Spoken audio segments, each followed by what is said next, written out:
हमने बारहा डीजीएसपीआर को सुना, उनका जो मौक़िफ़ है फ़ौज का ही मौक़िफ़ होता है। हमारी कौम ऐसी है कि इसमें एक तशनगी रह जाती है, यार वो बराह रास्त थोड़ी ना कहा, बात तो वो army chief general Syed Asim Munir साहब से कर रहे हैं। जवाब डीजीएसपीआर ने दे दिया, ठीक है दे दिया, लेकिन उसमें कोई गुंजाइश रखी होगी डिप्लोमेसी की। आज जो गुफ्तगू आर्मी चीफ ने की है, एक तो उसका वो हिस्सा है जो सामने आ गया, एक दो बातें वो हैं जो सामने नहीं आई, हमें ज़राए ने बताई हैं। आज तुर्किया के सदर रजब तैयब अर्दगान जो है वो पाकिस्तान के दौरे पर हैं। वहाँ सहाफ़ियों ने जब प्राइम मिनिस्टर सेक्रेटरी में गुफ्तगू की आर्मी चीफ से, तो उन्होंने कहा जी मुझे तो कोई ख़त मिला ही नहीं है, नंबर एक। नंबर दो, उन्होंने आइन और कानून के तहत मामले को वाज़े कर दिया अपनी ज़ुबान से। उन्होंने कहा अगर मुझे इस किस्म का कोई ख़त मिला तो उसे मैं प्राइम मिनिस्टर को भेज दूंगा, क्योंकि जो मामलात हैं वो ज़ाहिर है सियासी हुकूमत ने तय करने हैं। 9 अप्रैल 2022 के बाद आज का दिन पीटीआई के लिए सियासी पेशरफ्त के हवाले से और बानी पीटीआई के मुस्तकबिल के हवाले से सबसे अहम दिन है। आज बहुत सारे सवालात का बराह रास्त जवाब वहाँ से आ गया कि जिसके बाद किसी किस्म की कोई गुंजाइश बाकी नहीं रहती। एक तवील अरसे से ये कैंपेन चल रही है कि फ़ौज के साथ मुज़ाकरा जारी हैं, बैकडोर मुज़ाकरा जारी हैं, हम किसी उर्दुली से बात नहीं करेंगे, यानी कि वो प्राइम मिनिस्टर को आर्मी चीफ का उर्दुली कहते हैं। और इनके जो बैरून मुल्क बैठे हुए यूट्यूबर हैं वो पाक फ़ौज की तस्दीक करते रहे हैं, आर्मी चीफ की तस्दीक करते रहे हैं, और जो अंदरूनी मुल्क लोग हैं उन्होंने एक मखसूस अंदाज में उसे सहाफ़ियाना गुलाफ उड़ा के या सियासी गुलाफ उड़ा के, उसके बाद उन्होंने एक कैंपेन चला रखी थी कि जनाब पता नहीं क्या होने वाला है, वो जल्द आ रहा है, जेल के दरवाजे खुल रहे हैं, पैचअप हो गया, वो प्राइम मिनिस्टर होगा दोबारा। अब अहले नज़र सोच रहे थे कि मामला इतने सादा तो नहीं है कि बैठे और सारे मामला ख़त्म हो गए। तो आज इस हवाले से बहुत बड़ी डेवलपमेंट हो गई। हमने बारहा डीजीएसपीआर को सुना, उनका जो मौक़िफ़ है फ़ौज का ही मौक़िफ़ होता है, लेकिन हमारी कौम ऐसी है कि इसमें एक तशनगी रह जाती है, यार वो बराह रास्त थोड़ी ना कहा, बात तो वो army chief general Syed Asim Munir साहब से कर रहे हैं। जवाब डीजीएसपीआर ने दे दिया, ठीक है दे दिया, लेकिन उसमें कोई गुंजाइश रखी होगी डिप्लोमेसी की। आज जो गुफ्तगू आर्मी चीफ ने की है, एक तो उसका वो हिस्सा है जो सामने आ गया, एक दो बातें वो हैं जो सामने नहीं आई, हमें ज़राए ने बताई हैं, वो हम आपके साथ शेयर करेंगे। सबसे पहले तो आर्मी चीफ ने कैटेगोरिकल वाज़े कर दी, ये तो वाज़े कर दिया। उन्होंने कहा कि जनाब बात यह है कि मुझे किसी किस्म का कोई ख़त नहीं मिला। उनसे सवाल किया गया था ये बानी पीटीआई के खतूत के हवाले से, आपको याद है ना इमरान खान साहब ने पहले एक ख़त लिखा, फिर दूसरा ख़त लिखा, फिर तीसरा ख़त लिखा, जो कल लिखा गया था।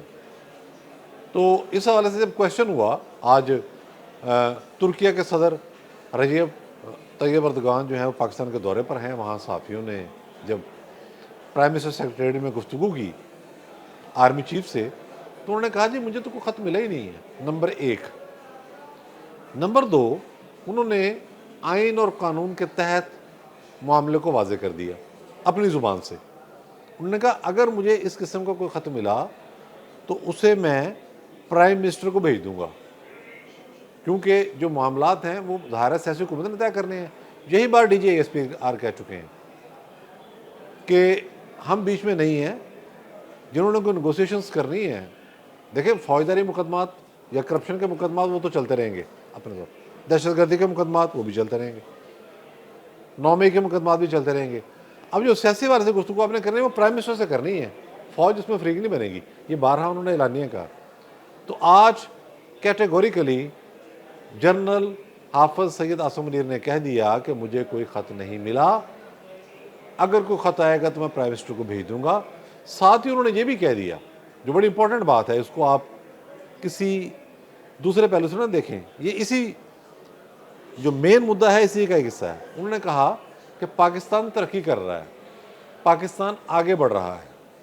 अब देखें ना, कि एक तरफ एक पूरा बयानिया बनाया जा रहा है, जो पीटीआई के यूट्यूबर हैं और मीडिया के जो लोग हैं और बाकी शोबे में बैठे जो लोग हैं इनके हामी, वो कहते हैं जी मुल्क डूब रहा है, खुदा न खास्ता मुल्क का नुकसान हो गया, मुल्क में ये खराबी आ गई, मुल्क में वो खराबी आ गई। जबकि आर्मी चीफ ये कह रहे हैं कि मुल्क तरक्की कर रहा है, मुल्क आगे बढ़ रहा है। इसका मतलब ये है कि वो पूरे का पूरा जो उन्होंने एक बयानिया बनाया हुआ था वो भी फारग कर दिया आज आर्मी चीफ ने, एक ही स्ट्रोक में सब कुछ खत्म कर दिया। यहां तक कह दिया उन्होंने, ये जो जुमला रिपोर्ट नहीं हुआ मीडिया में पूरी तरीके से, उन्होंने कहा कि अगर मुझे कोई खत मिला तो मैं उसे पढ़ूंगा भी नहीं। एक ऐसा आदमी जो संगीन नौयत के मुकदमात में सजा याफ्ता है, जेल में है, बेशक वो एक सियासी पार्टी का लीडर है, जब वो खत लिखेगा आर्मी चीफ को तो उसका काम ही नहीं है उसको पढ़ना। ये कानूनी बात है भाई, ऐनी बात है। साथ ही उन्होंने ये भी कहा, बाज़ राय बता रहे हैं कि ये खत एक चाल है। चाल क्या है? डी ट्रैक करने की, ताकि हुकूमत जो है वो भी घबरा जाए, बाकी जो स्टेट मशीनरी है वो भी घबरा जाए कि भाई पता नहीं क्या आवाज़ चल रही है, आने वाले दिनों में क्या तब्दीलियाँ आएंगी। तो इस तरह से बहरान जो है वो बढ़ता है, कन्फ्यूजन बढ़ती है। आर्मी चीफ ने एक ही स्ट्रोक के अंदर ये सारा मामला ख़त्म कर दिया। अगर हम ये कहें कि आर्मी चीफ ने आज कह दिया है कि वो जो एक फ़िल्म बनी थी बस नहीं बस, जो उसका गाना था ज़्यादा बात नहीं चीफ साहब, तो उन्होंने आज ये कह दिया कि बस नहीं बस, ज़्यादा बात नहीं खान साहब, और इमरान खान साहब के नाम के आगे उन्होंने फुल स्टॉप लगा दिया और उन्होंने कह दिया दी एंड है गेम, हमारी तरफ से किसी किस्म की कोई रियायत नहीं है। अब जनाब बात बड़ी इंपॉर्टेंट है कि इमरान खान साहब की जो आखिरी उम्मीद टूटी है वो प्रेसिडेंट ट्रंप के हवाले से टूटी है। वो झूठी उम्मीद थी, लेकिन ज़ाहिर है इन्वेस्टमेंट बहुत की गई थी, लॉबिंग बहुत ज़्यादा की गई थी, लेकिन अल्टीमेट उसका नतीजा ये निकला कि वहाँ से किसी किस्म का कोई रिस्पॉन्स नहीं आया। ये मामला भी अब ख़त्म हो गया है और ट्रंप साहब की अपनी पोजीशन अब ये है कि ग्रीनलैंड पर कब्जे का वो कह रहे थे, उसका जवाब डेनमार्क के लोगों ने दिया उनको। उन्होंने कहा जनाब आपने ग्रीनलैंड पर अगर कब्जा करना है ना तो कैलिफोर्निया हमें दे दें, हम वहाँ आ जाते हैं, जो अमेरिका की सबसे रिच स्टेट है। इसके साथ ही कनाडा के एक वजीर ने कहा है कि अगर आपने कनाडा को अपनी रियासत बनाना है ना तो आपको हमारी लाशों में से गुजर के आना पड़ेगा। और ट्रंप साहब खुद क्या कर रहे हैं आप देखें ना, कितनी इंपॉर्टेंट बात है ये आलम इस्लाम के लिए। पाकिस्तान के हवाले से तो दो चीज़ें अहम हो गई, एक तुर्किया के सदर रजब तैयब अर्दगान जो हैं वो दौरे पर है और 21 MOUs और मफाहमत की याददाश्तें जो हैं वो उन्होंने ज़ाहिर साइन की हैं, उसमें मुआहदे भी हैं कुछ। उसके साथ साथ ये हो गया कि ट्रंप ने कहा है कि मैं रूस के सदर पुतिन को मिलूंगा। पहले तो उन्होंने फ़ोन किया और बात की यूक्रेन के साथ जंग के वाले से। अब वो कह रहे हैं कि मेरी जो प्रेसिडेंट पुतिन से मुलाकात होगी वो सऊदी अरब में होगी, और कौन कराएगा? वली अहद प्रिंस मोहम्मद बिन सलमान कराएंगे और वहाँ बैठ के हम फिर बात करेंगे मामला कैसे आगे जाएगा। इसका मतलब क्या है? ये बड़ी इंपॉर्टेंट बात है। इसका मतलब यह है कि दुनिया का अमन और फ़लस्तीन के हवाले से जो अज़ाइम है अमेरिका के और इसराइल के, उन सारी चीज़ों का जो महवर है वो भी इस वक्त सऊदी अरब बन गया है। और मोहम्मद बिन सलमान की ज़ात एक ऐसी ताकतवर शख्सियत के तौर पर सामने आई है जिसके हाथ में ट्रंप कार्ड है। चीन से वो पहले ही अपने ताल्लुकात बहुत बेहतर कर चुके हैं।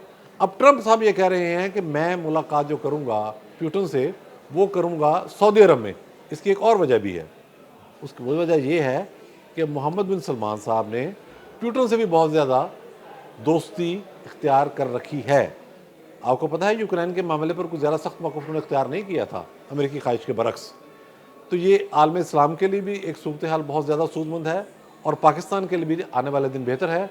और माफ़ कीजिएगा, पाकिस्तान के जो बदख्वाह हैं, जो हमारे कई दोस्त ऐसे हैं जो PTI की आड़ लेकर पाकिस्तान का बुरा चाहते हैं, उनके लिए आज दी एंड का दो टोक पैगाम आ गया है। बहुत शुक्रिया।